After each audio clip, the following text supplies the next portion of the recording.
we are. Hey, everyone. Thank you so much for joining us today with the Socially Ausome Podcast. I am so excited. I'm here with Lucie Mitchell. Lucie is a female entrepreneur. She is a public speaker. She has got an amazing story. So I want to say thank you so much, Lucie, for being here today. How are you doing? I'm doing good. I'm on 3 hours of sleep, so I'm awesome. Entrepreneur life, mom life, all of the above. My hair kept getting stuck in my armpit, so that kind of thing. That's a thing. I chopped a couple inches off of mine, so I haven't had that problem in a minute, but I used to sit on it, so I know what you're talking about. Right. So my podcast is all about social media marketing and how we grow our businesses as female entrepreneurs, as mompreneurs on social media. So I want to hear a little bit about you, who you serve, what you do, all the things. Tell me all the things about you. Okay. All right. So like you said, my name is Lucie Mitchell, and I am a certified transformational nutrition and life coach. What I do is I really decided to focus on mindset centered around trauma. And now I am by no means a therapist. I've had to tell many women that no. Now listen, what I help you do is identify those patterns that are trauma centered. And I want all of your listeners to understand that being born is traumatic. It's a traumatic experience for you as a baby to be born. You come from a very tight, secure world and are ejected out into an open space. Okay. So that is traumatic for you. And for most people, we carry that with us. So I just want people to understand that I'm not always talking about traumas that we automatically, our brains will go to, but sometimes that is it. And what I decided throughout my own experiences and the things that I dealt with, with childhood molestation, I was raped.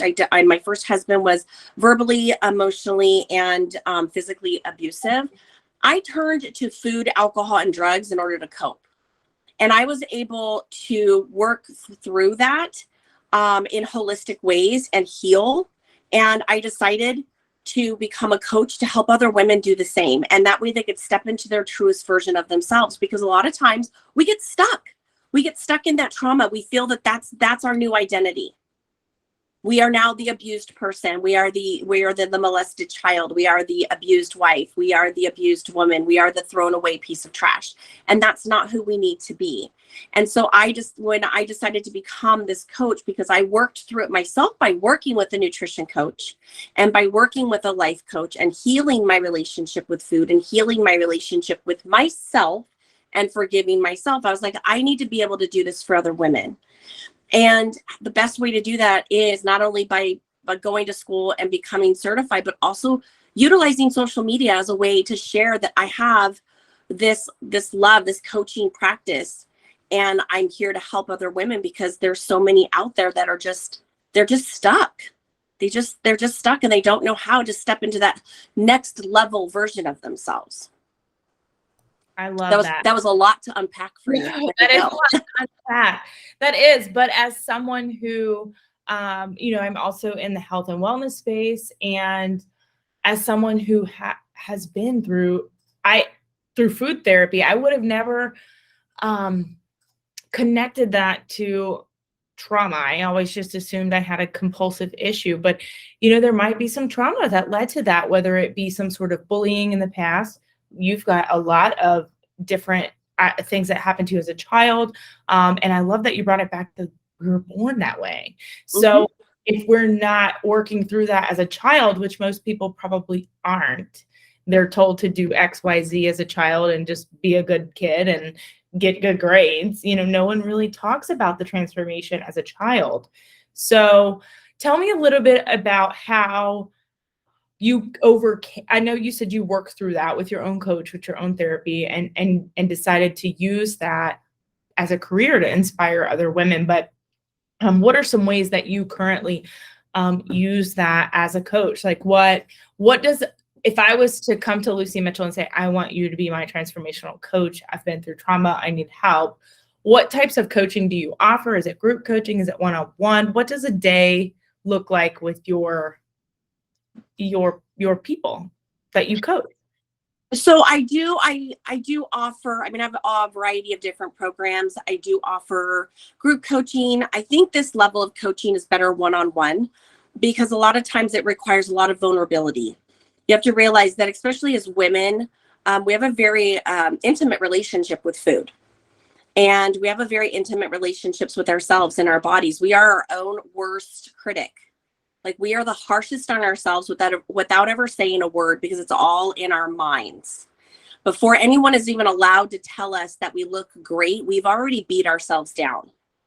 And that, I'm not, a psychotherapist or anything of that nature, but that does, that in itself has a lot of unpacking that has to be done. So in my one-on-one coaching, that's what I do. In transformational coaching, it's a special school that I went to. I went to the Institute of Transformational Nutrition, and Cynthia Garcia, she is amazing. She has been on Oprah. She has been on all the things. She has an amazing podcast. She developed this practice where basically what we do is we go back to that moment. We go, it's almost kind of like psychotherapy in a sense, that you go back to that moment and you go and you visualize yourself at that time where you feel you develop that unhealthy relationship with food, or that unhealthy self-love. And you step outside of yourself and you look at the whole situation, and you're able to really evaluate, is it really your fault?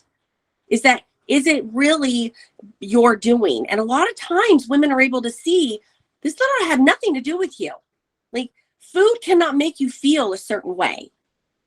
Like, all it can do is either help you feel full, or maybe some type of a scientific response of, like, you have too much sugar, your insulin's going to go up. Or if you have too many carbs, your energy levels are going to go up.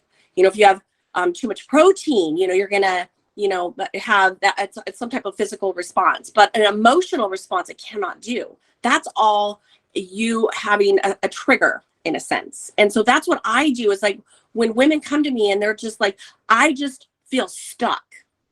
Sometimes it's not even food. Sometimes it's just, why are you stuck? Well, I don't think I can do X, Y, Z. Well, why don't you think you can do X, Y, Z? And I ask these coaching questions over and over and over again till you get to the root of, maybe at some point someone in your life told you couldn't.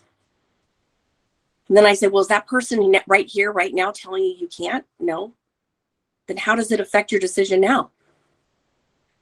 And a lot of times it's just a light bulb moment. And they're like, oh, all right, well, now let's lay out the course for you to plan it out. Start your business, start losing weight, find the love of your life, whatever it might be. Because life coaching covers all aspects of life. I can work with entrepreneurs to romance to parenting. I can work in all aspects. And that really in a nutshell is what it is with me. And a lot of times people not only lose emotional weight, but they do also lose physical weight. I love that. And all of these things are triggering to me because it's so easy to, I think we have to hear the same thing multiple times. We have to hear it from different people.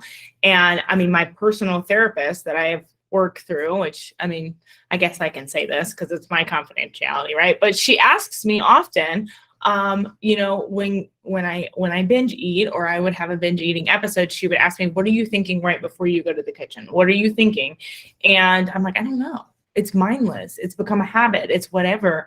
And she and I have also worked through why I can't take a compliment. And I told her, I said, I don't know. It's weird. It's awkward to me. I tell people, oh, great. Like, if somebody says they love that dress, I'm like, oh, great, I got it on the sale. Like, I feel like I have to, instead of just saying thank you, I feel like I have to, I don't know. It's hard to take. All women, I've noticed, now put that in my head, how women can't take compliments.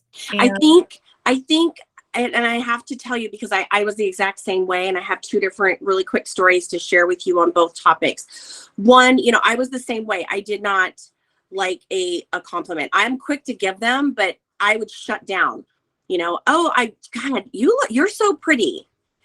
And I'd be like, oh, stop. And I associated, if somebody, because of the abuse that I dealt with as a child, that if somebody told me that I was pretty, they wanted something from me.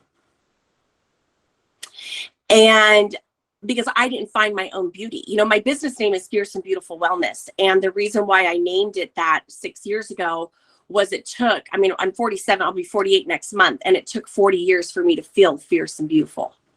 Up until that point that I had this revelation and I hit my lowest point of borderline suicidal. And I decided to get help. It was either end my life or get help. I was not beautiful. I was not fierce. I was on the outside. Everybody thought I had it together, but I was quick to shoot down any compliment because I didn't feel it. It was a lie. I actually would get mad. It was like, how dare you tell me I'm beautiful? How dare you say I have beautiful eyes? Like, you don't know what's going on. I would be self-projecting onto them. People would be like, God, okay, I'm sorry. You know, I would literally get angry. And I was like, these are my things I needed to work through.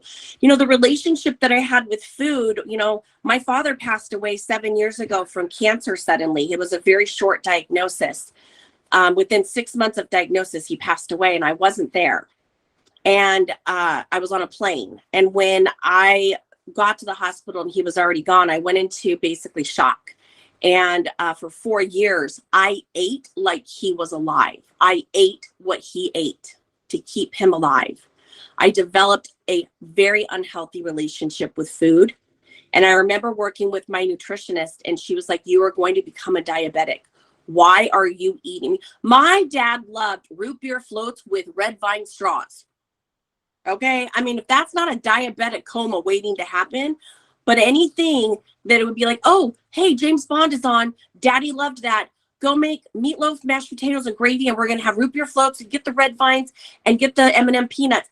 And I would eat all that. My dad, my nutrition coach was like, your dad isn't there with you. Why are you doing that? Well, because that's what he would want.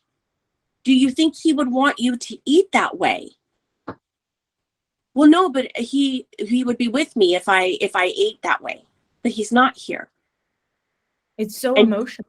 It is. It's an emotional connection. And once I released that, you know, I did end up losing 40 pounds and reversed a lot of the health things, but it was just one of those things where it was like, I was attaching food to an emotion when I needed to just forgive myself for thinking. I literally thought I killed him. It's like a whole nother episode, but you know, and that's what we do. Our brains, you know, I want your audience to realize that we only use 10 to 15% of our brains.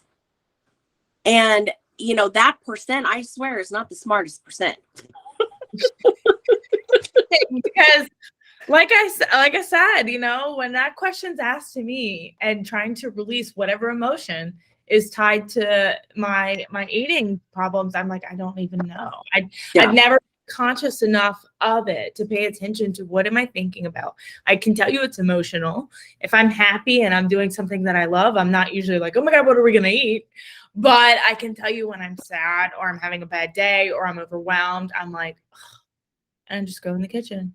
And I have never really tied it to an experience like you did with your dad, but I bet I've got some of that too. And it's like you said, that 10 to 15% is not super smart. Gotta work that muscle though. We have to learn and be conscious of those things. And I love that you said that you have to work through it and be aware of it, or you can't fix the problem. Because even if I was to go on a weight loss journey, if I don't fix the emotion behind the eating, it's just going to be another cycle. You're just going to do it again and do it again and do it again. Exactly. So I love that you said that. And deep. Lucie, you took it deep. Like I can't, you know, I should come with a warning label sometimes. I'm just saying, you know, but you have to realize that nutrition, there is a spiritual aspect, a psychological aspect, and a scientific aspect to nutrition. And that's why I love the type of coaching that I do. And that's why I share what I share on social media, because, you know, we're talking about social media and it can be so one-sided and sometimes on social, well, I think a lot of times we show just the good side. We show what we think that, what is that saying that you probably know the saying, but it's like, I don't know, just something about, you always think you always see just the good side of things. Like you don't see the bad side or the ugly side. And I'm all about being real, because the real is relatable. It's like entrepreneur, like female entrepreneurs wanting to start a business and thinking that you could just throw up one post and pray, and everyone's going to show up for your business. And social media is ever evolving, just like our bodies, just like our minds, just like nutrition, just like diets. I have a binder that has over 150 different diet plans out there. And what I teach is intuitive. I teach intuitive eating. Listen to what your body wants and nourish your body the way it needs. It's like, listen to what your audience wants. What is your audience wanting from you? And listen to that. And your business will flourish. Your life will flourish if you nourish your body, mind, and soul. You're going to have me thinking for like a couple days. Girl, it's going to be twisted. Couple days, like just deep, but I love it. So how can my listeners get connected with you if they're interested in your coaching? I heard that you have a private community that you kind of, offer tips or coaching in, a Facebook community they could join just to kind of spend some time with you and connect with you. So tell me a little bit about how they can reach you and all the things. I do. And I just hired an amazing social media team that's going to help me just level up in all areas. But I do have an online community, and it is the Fierce and Beautiful Collective. So you can go over to Facebook groups and you can join there. You can also go to luciemitchell.com, and that's Lucie with an IE, not a Y.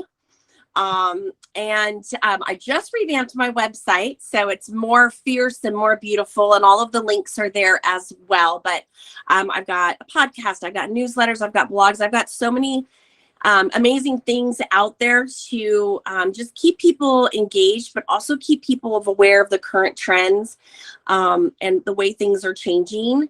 And realize that I really do focus on limiting beliefs and mindset. I really am about empowering women, empowering you, empowering your listener to believe in the things that she wants to accomplish, she actually can. So your listeners that are wanting to level up in their social media, if their mindset is stuck on that, I am that coach for them, because there's something blocking them from leveling up in their business.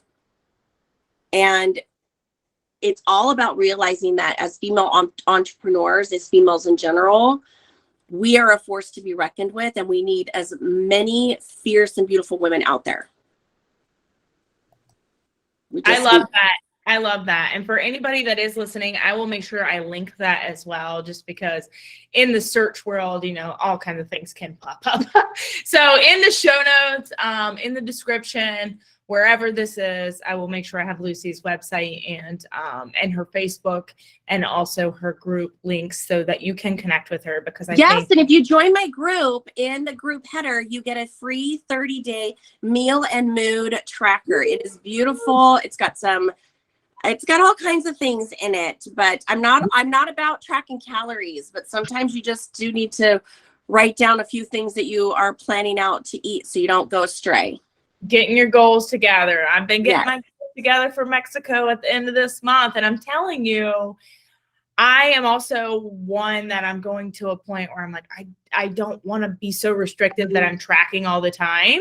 And that's just me. I did when I went through my own weight loss journey, because it kept me on course. I want to live an 80-20 lifestyle, but just being refocused and recentered and knowing this is what I'm going to eat today and kind of having that preparation has helped me. But like I said, at the same time, I'm also been working with my therapist on unpacking my emotional eating. So I'm excited to be connected with you, because you and I can relate on the same page of dealing with those stressors, also being a female entrepreneur, because being a female entrepreneur comes with its own stressors. So I am happy to have had you today. Thank you. forward to all of the things to come with Lucie Mitchell, because I know big things are coming. Big things have came this week with your recognition and all of the things. So I'm excited to follow your journey. I hope my listeners will follow your journey. Yes. And have a good weekend. Yes, bye. Thank you. Bye.